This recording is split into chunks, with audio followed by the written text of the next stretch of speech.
Hey everyone, Nigel here. Just a quick heads up, Luke and I are actually taking a much-needed vacation this week.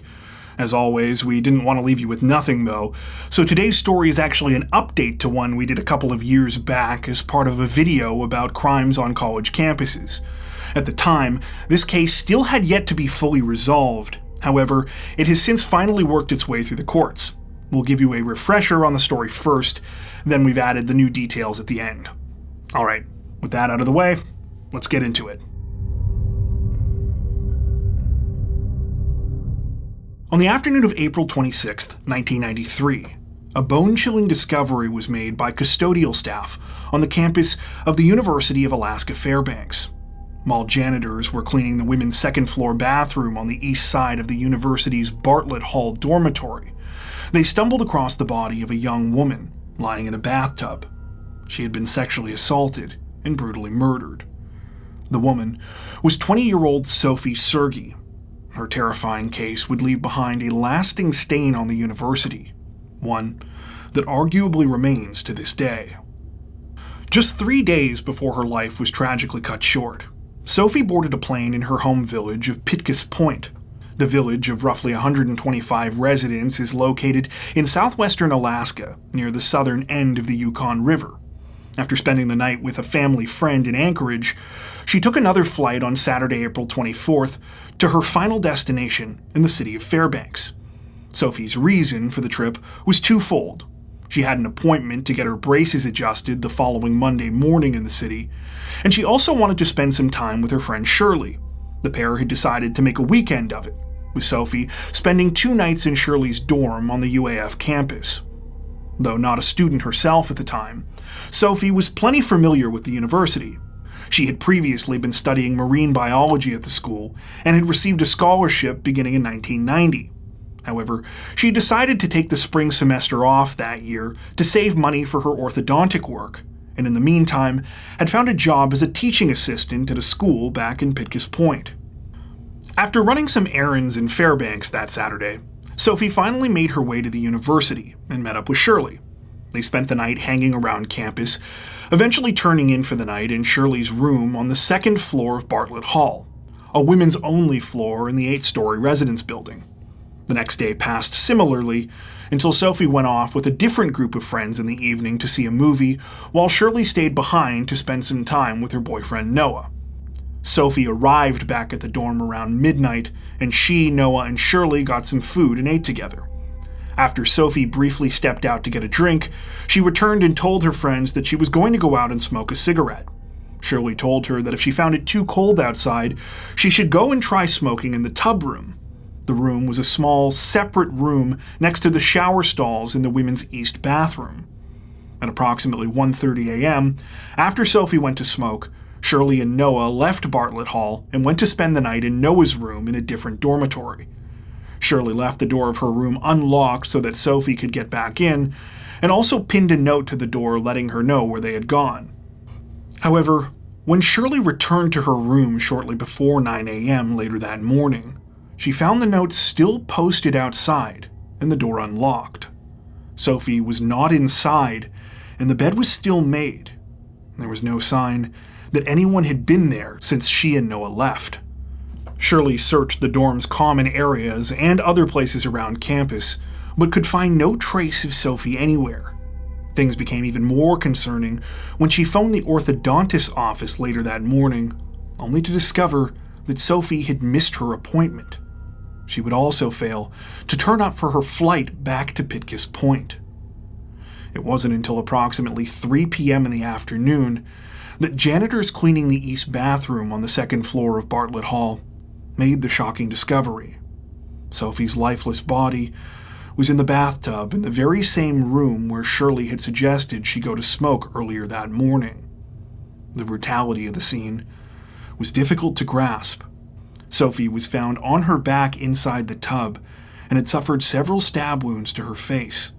She had died from a single gunshot wound that appeared to have been fired at close range to the back of her head. Her pants were pulled down below her knees, and the rest of her clothes also appeared disheveled.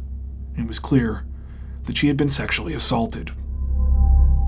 Though authorities immediately secured the crime scene and began to question residents of Bartlett Hall, it was clear the investigation was going to be an uphill battle. This was due to several factors concerning the dormitory itself. For starters, though the second floor of Bartlett Hall was supposed to be a women's-only floor, it quickly became apparent that this would not help police narrow down their field of suspects. The dorm was known to be a party residence, and many of the more than 300 students that lived there did not stick to their assigned rooms, often trading and crashing with friends as desired. Security was also extremely lax. The university had stopped posting clerks at entrances to dormitories 4 years prior, meaning that visitors did not need to be signed in, and that anyone could get around the building's locked doors by simply waiting for a resident and following them in. The timing of the murder only amplified these problems. It was close to final exam time, meaning the dorm was getting more visitors than usual as people took their last opportunities to party and hang out with friends before the end of the school year. These combined factors resulted in an extremely difficult interview process for police. Though they managed to question and take statements from as many students as possible, others simply fell through the cracks and were able to leave campus, possibly never to return again. The one thing that investigators did potentially have going for them was the physical evidence in the case. Whoever had committed the heinous murder had left behind DNA, and samples were successfully collected from Sophie's body.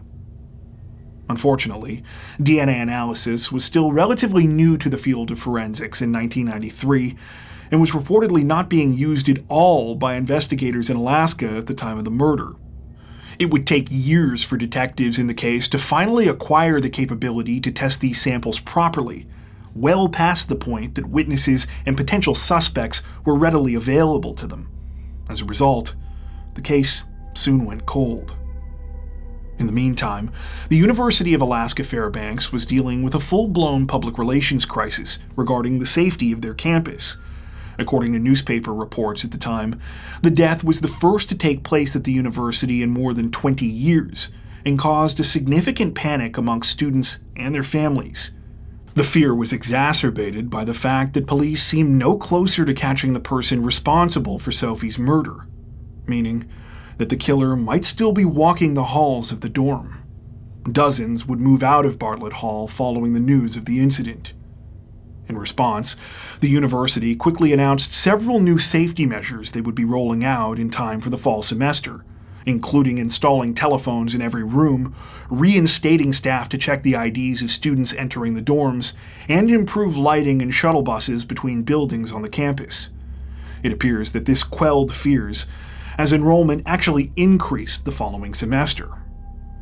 Though life soon returned to a point of relative calm on the UAF campus, months and years began to pass in Sophie's case with little apparent progress. The exception was in the area of the DNA evidence that had been collected, which was analyzed beginning in the late 1990s and again in the 2000s as technology continued to improve.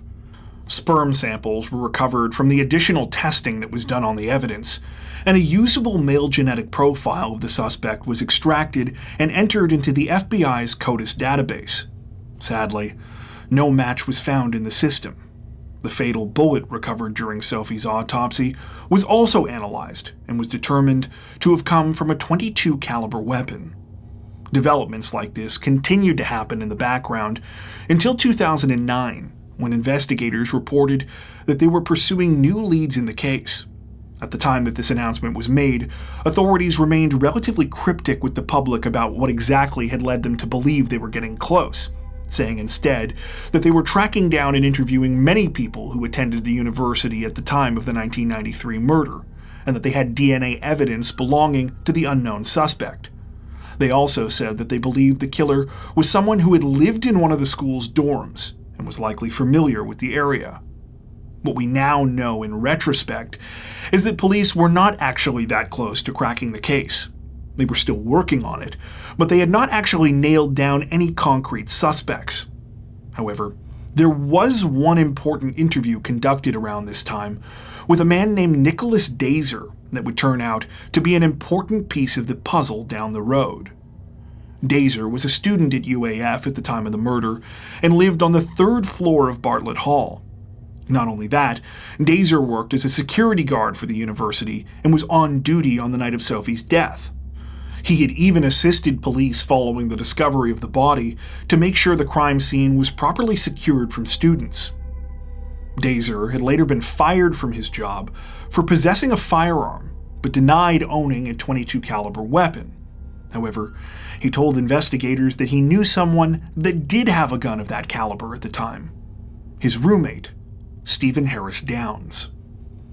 After the seemingly promising 2009 announcement to the public, the Sophie Sergie case went cold again until 2018, after investigators learned about genetic genealogy and how it had been used to catch the Golden State Killer.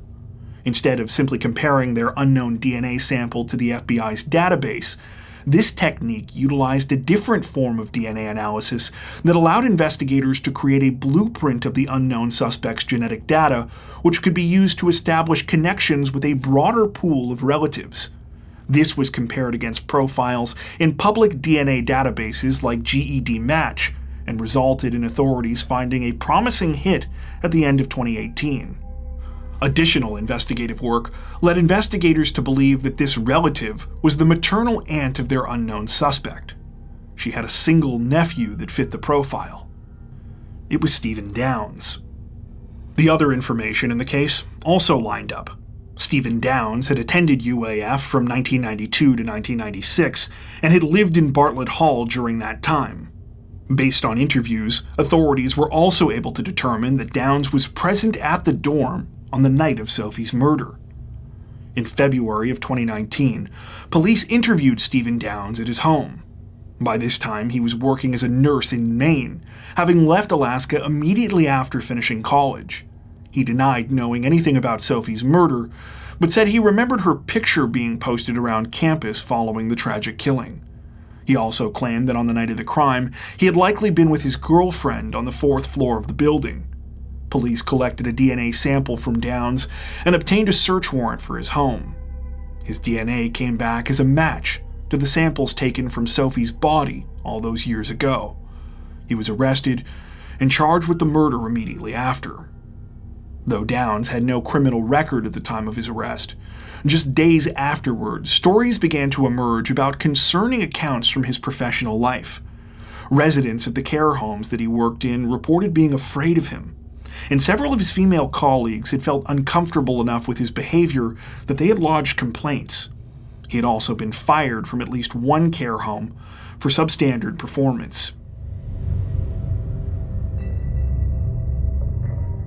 At the time our last video on this story was released back in 2021, Stephen Downs remained in custody but had yet to go to trial for Sophie's murder. Part of this had to do with the fact that everything had been delayed due to all the craziness with 2020. However, by that time, he had been extradited back to Alaska. One of the big things we still didn't know, though, was how Downs' defense team planned to argue their version of the case. As they had hinted, they planned to challenge multiple aspects of the investigation. Well, we now know that this was really more talk than anything, as when the trial finally started in early 2022, the defense didn't offer much in the way of a compelling story. Their tactic was basically just to try and discredit the DNA evidence, first by saying that it could have been the result of a consensual encounter between Downs and Sophie, then arguing that the crime scene could have been contaminated by investigators during processing. While I suppose this second argument could theoretically be possible, it doesn't appear that the defense were able to present any real evidence that this was the case. As for the claim that there was a consensual interaction between Sophie and Downs, this clearly wasn't true, as Downs himself claimed to detectives during interviews that he had never met Sophie before, let alone had any contact with her. In fact, a tape of him saying exactly this was played for the jury during the trial.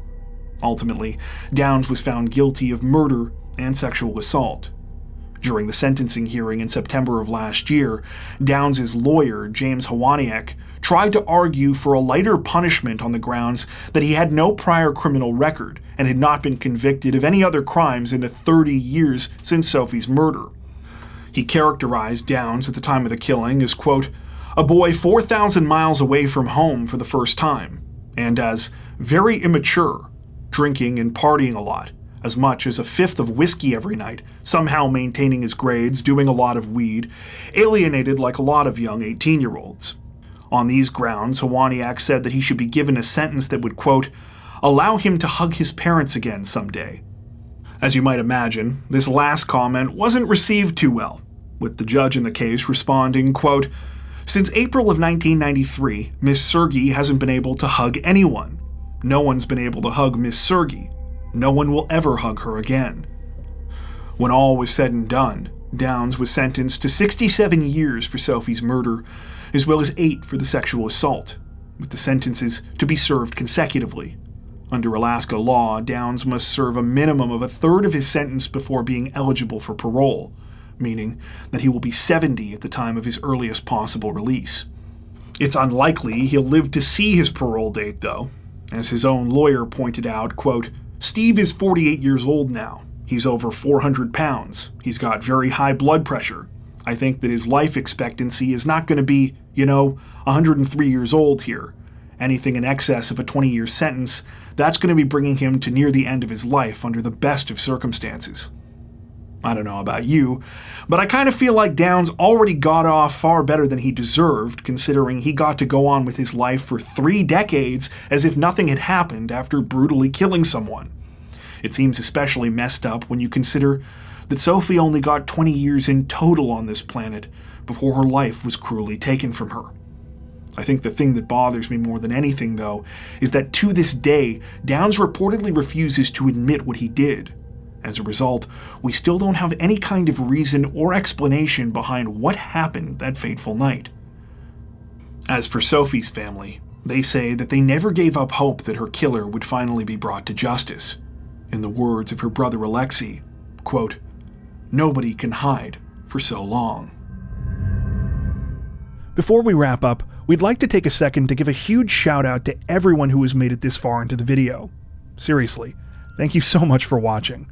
If you found today's upload interesting and informative, we'd be honored if you consider liking and subscribing, as well as hitting the notification bell and selecting all notifications to stay up to date with our latest releases. If you're looking for additional ways to help support the channel, we'd love to have you join us over on Patreon. Patrons get ad-free and early access to all of our content, as well as 4 additional stories per week for each of our Crimes of the Week and Crimes of the Week International videos. You can learn more at patreon.com/crimezone, where you'll also find some of the fine folks whose names are currently on screen. All that being said, we understand that not everyone has the means to support financially, and that's totally okay. We appreciate every like, sub, share, and comment that you send our way. Once again, thanks so much everyone, and take care.